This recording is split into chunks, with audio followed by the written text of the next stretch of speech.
ஒரு பெரிய கிராமத்தில் ஒரு இளம் தலைவர் தேர்ந்தெடுக்கப்பட்டாரு. அவர் மிகவும் படித்தவரு, அறிவாளி. ஆனால் அனுபவம் குறைவு. அவரை பார்த்த மக்கள் சிலர் இவன் இன்னும் இளம்தான், தலைமை நடத்த முடியாது என்று சந்தேகப்பட்டனர். ஒரு நாள் கிராமத்தில் பெரிய பிரச்சனை எழுந்தது.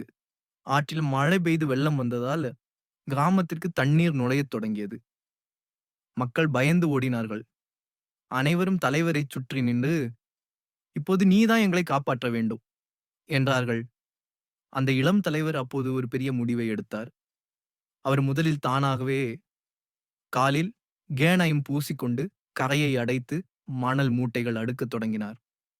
அவரை பார்த்த மற்ற கிராம மக்கள், தலைவன் கூட எங்களைப் போல வேலை செய்கிறார்.